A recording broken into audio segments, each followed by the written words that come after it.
They'll never even know that my pants are green. Oh, was that recording? Let's jump straight into the Fear and Greed Index, where today we're at a healthy 24, but we're not quite above that level of, you guessed it, extreme fear. Extreme fear still rules the day. It doesn't matter that we have Bitcoin Miami going on right now as of the time of this recording, with literal tons of bodies in the city of Miami to discuss their love of Bitcoin, the king daddy of cryptocurrencies, as well as the so-called Bitcoin 2021 conference right across town with my man Ken Bosak and several others who are presenting there, talking about, you guessed it, NFTs, Ethereum, Binance Smart Chain, Wax, and all of the other parts of the ecosystem that now prop the total cryptocurrency market cap almost all the way up to $2 trillion. Guess what? Not even half of that right now is from Bitcoin. It is from so-called coins. There is a space for this, and it's drawing investor money. That's the fiat value right now. I know the maximalist in me, right? You see how the rebrand has happened, is saying, like, how could this happen? Why don't we have more people investing from that side of the market into Bitcoin, into sound principles? Well, in today's episode, I'm going to go over our typical mining market signals, just our average report where we're talking about some of the conditions for miners of GPUs, CPUs, hard drives, and ASICs, but also talking about some of the sound principles of proof of work blockchain. I want to empower you to figure out why I'm such a big fan of Bitcoin. Don't take my word for it. You jump down the rabbit hole as well. Take the orange pill with me. Okay, so it's not that I'm going to say Bitcoin is the only cryptocurrency. Obviously not, right? Again, almost a $2 trillion market cap with only 40% Bitcoin dominance against all these other projects. But there's Ethereum with only 18% as well. What's going on with the other 42% of the market? Clearly something, right? So not nothing, but these projects have proof of work behind them as of today. Ethereum, maybe not at some point in the future, but as of today, they do. Let's go over to what to mine. Start at the very top of Team Green, because we've already got it loaded up right now. Our cost for power is 12 cents, and we're looking for over 5 Bitcoin in daily volume and sorting by up an average of 7 days for both profitability and average for difficulty of revenue. And very top of the stack is, of course, Ethereum. With all of those, though, it's not looking very, very good. In second place, not too far behind, is Firo. All right, Firo, guys, good job. Formerly known as Zcoin, a privacy-oriented cryptocurrency with its own unique take on zero-knowledge privacy. Good for you guys. Awesome to see you guys doing so well there. But about half of that goes to the 3090, and at about $15 a day, $16 a day, that's really not awesome, right? $8 a day in profit for that 3090. I know, sounds crazy, but I mean, these things cost almost $3,000 if you're not negotiating hard to get yours. You could spend $3,000 today and maybe still offer $3,000 at the market today and still not get yourself a 3090 RTX card. Tough times, really tough times. Jump to the bottom, the efficiency list, 3060, 2060, 1660, and 1060. Let's check to see what kind of profits we get at 12-cent power. Looks like Firo is top of the list, not Ethereum, maybe because of some architectural differences there. But Firo is doing awesome still on the MTP, so Merkle Tree proofs instead of going to any other system. Awesome, guys. Good for you. Glad to see you haven't needed to make too many changes there. But Ethereum is not top of the list. It is Firo. I don't know how effectively you can mine to exchange, or if you'd want to. Firo is on our list in our portfolio later on. We'll take a look at that in just a minute, but it's Firo at the top of the stack there, with a significant portion going to the more efficient, newer cards in the value line there. Going to Team Red, top of the list, just to shake things up a little bit, we've got 5700 XT and 6800 XT. Calculate for 12-cent power. We've got Ethereum top of the list again, with more than half of that going to the 6800 XT. Bottom of the list for the newer architectures, we've got 6700 XT and 5600 XT. Again, we don't have the most optimized setup here, but we're doing this fast, guys, just to quickly get these numbers set up for you. Ethereum over $6 between those two, with the great alliance share going to the 6700 XT. Look at the top of the list for the Vega architecture. That is the Radeon 7. That's right. If you have one, good for you, because you're doing almost $650, over $650 per day, each and every day, day in, day out, in your sleep, on the weekends, while you're on vacation with that Radeon 7, guys. And I've got to admit, I did a video a few years back saying that I didn't think that Radeon 7 would be awesome. I thought it was going to be a nothing burger. Boy, was I wrong. Radeon 7 has proven itself over and over again. And there it is, just taking the crown again, just doing phenomenal for Team Red. Vega 56, so bottom of the Vega lineup, with this more modern architecture with HBM memory. We've got Ergo. Wow, Ergo like punching Ethereum in the face. Over $1.15 more profit every single day on Ergo over Ethereum. Crazy. I didn't think I was going to see that. 580, the older Polaris edition cards, so 8 gig cards. They're doing almost $2 per day. Again, every single day for a card that probably should have already been in the junker, right? On eBay. It's almost $2 each and every single day with each one of those cards. Let's go down to 4 gig cards with the 570 and solve for profitability. It's Ergo again. Ergo, and then in a not too distant second, we've got Ravencoin still keeping pace, and Ethereum Classic neck and neck with Ravencoin, though it is doing so at a better efficiency. Your costs to get to that profit are lower. So in my mind, that does put Ethereum Classic ahead, since you're doing higher revenue, but also 11 cents per day higher cost, right? Another full kilowatt hour of cost mining that Ravencoin over Ethereum Classic. So your efficiencies are far higher with Ethereum Classic today. That said, CopHow is not a lightweight algorithm. It takes its toll. It's heavy duty. So Ethereum Classic going to be just a little more efficient for you Team Red miners on 4 gig cards. Jumping down to the older generations, let's go to the 380 and the Fury. Let's separate these a little bit. Go with the Fury because it is an HBM card all by itself, but it's the first generation HBM, and you're doing over $1 in profit every day. What? You're doing more profit on Ravencoin with a Fury than you are with a 4 gig Polaris card right now because of that really high performance HBM memory. Let's take a look at the 380. Again, previous generation got a much thicker lithography process, so much thicker circuitry running through it. And you're doing Ethereum Classic at over 50 cents of profit per day. Not even on very optimized power, guys. 12 cents of power. There's not a bad seat in the house. There's not a bad seat anywhere in the GPU mining lineup. If you've got anything that even runs at all, has driver support at all, it's probably going to earn you money mining cryptocurrency right now. I can't believe we're in the middle of a market like this and that it's been going for so long and that it seems to promise to go on into the near future. Again, if I haven't said it already, here's a little disclaimer. This is not legal, financial, or business advice, or any other kind of advice. You got to make your own choices, guys, and you have to own up to it. I'm just saying, this is unreal. I can't believe I'm continuing to do this segment and continuing to see GPUs just own the market, absolutely own the market. So if you've got older GPUs, good for you. If you've got newer GPUs, I guess good for you too. But I'm just seeing that people with those older profile cards that are high efficiency, they're laughing all the way to the bank. They're doing great. So keep it up. All right, back down into the trenches we go. Let's go over to the cost to mine a single Bitcoin, and we're going to start with not our S9 with overclocking. We're going to start with just the typical S9 at 13.5 terahash. Looks like our break-even power point has gone up a little bit. It's not 10.5 cents. We're up to 10.9 cents, but it's not too bad, right? The cost of Bitcoin being what it is pretty great. If you're on 3 cent power, you're mining a full Bitcoin for just over $10,000. The likelihood of us doing that, very low. Let's go to keep all things equal, 12 cent power. At 12 cent power, you're not a happy camper. You should not be using the S9 at home. You have to get to below 10.9 cents per kilowatt hour. That's the only way you're going to do it at break even. And even at that, you got to ask yourself, really, why am I mining Bitcoin at this point? Maybe you have your own unique goals. Maybe you have your own unique reasons for doing that. I'm not going to tell you how to live or why you should make these choices, but just saying, if you're below 10.9 cents per kilowatt hour, the S9 is not your friend. Let's stay at 12 cents per kilowatt hour and change the model over to the What's Miner. Let's go with something a little bit more middle of the road, not the M10, not the M30. Let's go with the M20S. With the M20S, we're looking at about 68 terahashes and a break-even power cost of 19 cents per kilowatt hour. This is much more doable for the average, air quotes, consumer, or the average miner who's a small to mid-scale operator in this space, who isn't necessarily looking for hosted space or rack space somewhere else. They don't want a third party touching their rigs. They just want to have a few of these, maybe in a closet somewhere at the back of the house or in a shed on their property, somewhere away from the main living area, so they don't have to deal with noise, but they've got typical city rates for power, right? Or maybe off-grid power consumption profile with some solar solar or some hydro or something else going on at home. This is not a bad system profile, right? The bad hardware profile to go with this WhatsMiner model. At 12 cent power, you are mining a full Bitcoin at $24,000. That's not a bad discount to dollar cost average into Bitcoin at all. Not at all.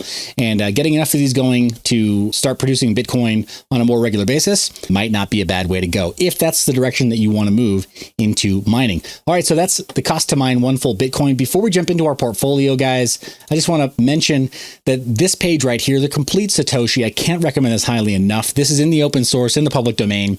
This is available at satoshi.nakamotoinstitute.org. And there should be a link down in the description of this video. I just want to make it very, very clear that a lot of what Satoshi talked about, it's in the open, right? So, and it's all aggregated on this website for you to be able to easily find everything that Satoshi ever wrote, whether it's a he, a she, or a they, or just a professional writer that spoke on behalf of the team that created that persona, Satoshi Nakamoto. In my mind, doesn't matter. Don't really care. All the writings are available for you to be able to read what Satoshi wrote. And I think that a lot of what Satoshi wrote had to do with creating scarcity, and scarcity specifically in the means of production. And that means proof of work. It's never done. It always requires effort and work. It isn't just staked because one person with massive money bags came along and said, I'm going to buy all these coins, and now I own 30% and I get 30% of all the rewards, making the rich richer, the powerful more powerful, all the way into the future indefinitely. Whether or not they even remain alive, right? Seeing their stake continue to grow no matter what. I know there are some proof of stake networks that talk about having to issue some kind of challenges and make users prove that they exist or that they live, but it's just something about this just doesn't sit well with me. Proof of work has been able to prove over and over again that it is a very good security mechanism, but it also has a bit of a game theory mechanism too, in terms of getting people invested in the outcomes of a coin network. Do Bitcoin miners sell off their coins? Yeah, of course they do.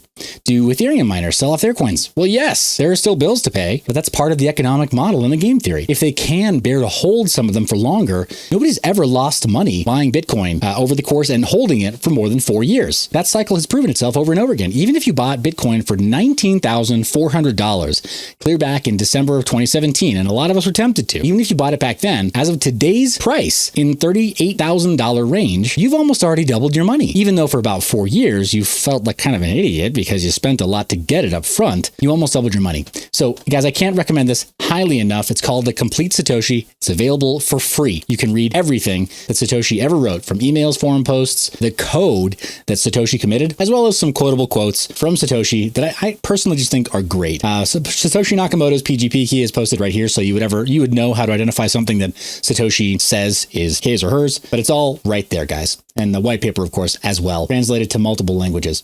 Let's jump into our portfolios over here on CoinGecko, and we'll get away from the ideological stuff. Again, I get really fiery about this stuff, guys, because I do get projects that ask me to evaluate their coins, and I want to give them an honest assessment. And what's difficult for me is that I'm such a fan of proof of work. I'm such a fan of not just the idea of mining, of me being able to get equipment that I could turn into some kind of a business model, but the idea that I think Satoshi wrote about in the white paper of anybody having a laptop or a desktop or a gaming rig lying around that allows them to participate in some meaningful way. I think that's so cool. A lot of that is written about by Satoshi, and Satoshi said it better than I can, so please do go read that. Here we are in our portfolios, dropping down to get to our GPU mineable coins, and I think we are up in several additional coins. I think we've had a pretty good lift in the price action over the last several days, and the line of the sand happens just below our Bitcoin derivatives, our REN BTCs, our wrapped Bitcoins,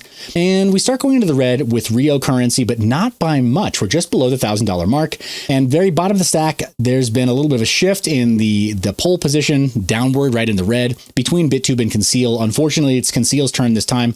Not really sure what's affecting the price so negatively right now, but our portfolio there is down by over $200. Kind of a bummer to see. And then with BitTube over $150, Zano is back up nearing the $900 range. range, but still quite a bit of a dip.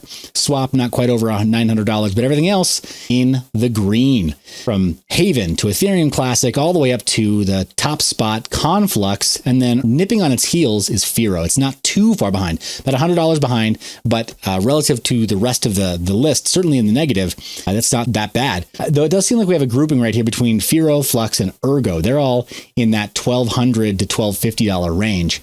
And not really sure what the story is there, guys. I'm not going to offer any kind of technical analysis other than just to say, I think that a couple of these teams have had some good announcements lately. Specifically, Flux has had some announcements lately.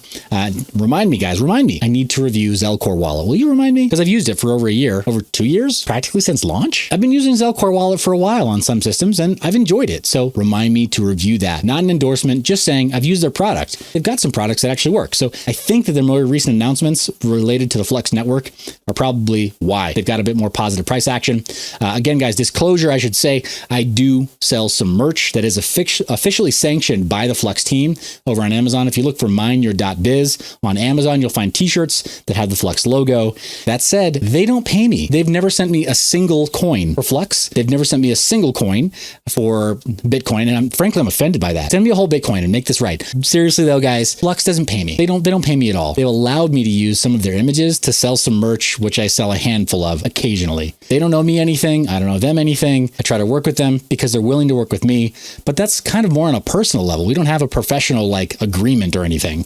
So just to say, and I'm not a big time Flux holder either, guys. I'm not trying to shill my own bags here. It's just kind of cool to see that objectively you saw me put this portfolio together and here they are doing well. So hopefully that's an artifact of their hard work being rewarded by the market. Looks like our biggest losers over the 7-day, have been Conceal. Now, a lot of negative price action over 7 days. Our Conflux is the biggest winner over 7 days. The last 24 hours have been kind of hit and miss, with our biggest winners over 24 hours really being Firo and Haven. So Haven kind of pulled out of the dumps, but it was really getting dumped on earlier. And I'm not sure where that is, but it's kind of a comeback story there. Even still, it's just barely above baseline. I would expect it to do better because of the kinds of announcements that the Haven team is making and the kinds of roadmap items and milestones that they've hit. So we'll see what's going on there. But guys, that's the GPU list. Let's take a look at our hard drive mineable coins. And very top of the list is still MaidSafe coin. We're still way up, almost at still 100% improvement. Not quite as high as before. I don't know what was going on there, but still crazy to see that price action there. Filecoin and storage still in the green. Same with Burst in the green, definitely breaking out. And that's even with entirely negative price action over 7 days. And even in the last hour, negative price action still outperforming both Sia coin and Chia. Though again, as a category, the hard drive mineable coins have not dipped as much as the GPU mineable coins. Chia is only this category loser. It's not a loser in the markets by any stretch. It's still over $900 based on the 1,000 that we put in. So it's holding very well, holding a lot of value very well relative to some other coins that dipped hard and just are struggling to recover at all. But those are hard drive mineable coins right there. You'd expect that with 6 coins in that portfolio, about $6,000 put in, that we'd hopefully do pretty well. We haven't done bad, right? So there we are, 6,000 in, 7,300 out. Not doing bad at all, right there. Profit at do we have elite profits? You know we do. That's our hard drive mineable portfolios. Look at our CPU mineable portfolio. Taking a look at our total profit and loss. I'm going to start there this time. We're in the hole. Ouch. CPU mineable coins, get it together. Monero's at the top of the stack. It's only, but it's above $1,000. That's not really telling the full story. Varus coin is dragging the portfolio down. I don't know what's going on there, guys. Varus coin, I know some of the developers and speak with some of the developers on a regular basis. Again, not shilling, don't have a bag of Varus coins. So I'm not trying to pump my own bags here or dump them on anyone, but I don't know what's going on there. The team seems to be putting in earnest, hard work. So I don't know where the disconnect is there between their work and the markets, but there you have it. Raptorium, not doing bad, holding steady over $900, but also not quite as strong as I'd hoped. It looks like maybe there's a disconnect with whatever Oracle system is being used, or reporting is being used between, or RPCs are being used between their blockchain and CoinGecko. Maybe we've got some missing data here right now. I hope that's the explanation, but I don't know what's going on. Don't know why we're so low there. Our total portfolio is down though, so that's kind of a bummer to see it in the red.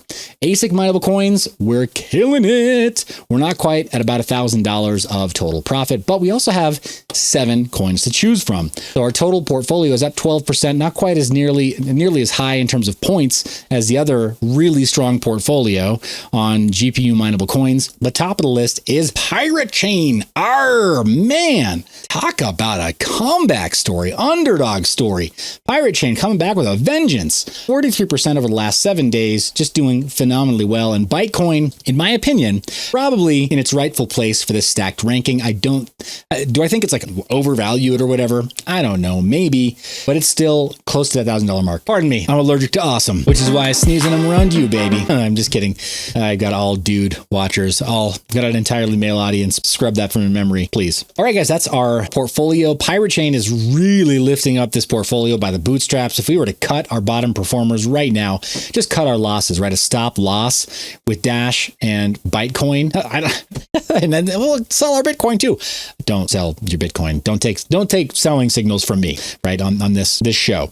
I think that Bitcoin's going to do all right before the end of this bull run is going to do all right. The rest of these coins, Dash and Bitcoin, I don't see Dash as a long-term hold unless you have enough to put into a masternode. That's the whole main event with the Dash wallet, is that you want enough to build a masternode so you're getting passive rewards and you're not mining it. I think that's the draw, guys. And Bitcoin, you're using your old mining rigs to be able to continue to mine something that was previously thought unmineable. So I think that's kind of the reason that you might do that. All right, guys, that's the roundup for the markets right now. I don't have a whole lot else I'm going to bring in or add into this segment because we're already going on 20 minutes again for kind of the typical length of this segment. Let me know what you need from me to improve this segment down in the comment section, guys. Love your face. Thank you so much for your support. As always, stay private and mind your biz. Thank you so much for watching all the way to the end of the video. If you want to be notified of videos like this in the future, first off, click subscribe, press the bell icon. Additionally, you can sign up for the Mind Your Biz email newsletter. That'll give you exclusive access to certain freebies, notifications for deals within the cryptocurrency mining space, as well as some of our flash sales for merchandise, which you can buy with cryptocurrency. That's right. It's the only cryptocurrency merch that you can buy with cryptocurrency. We practice what we preach.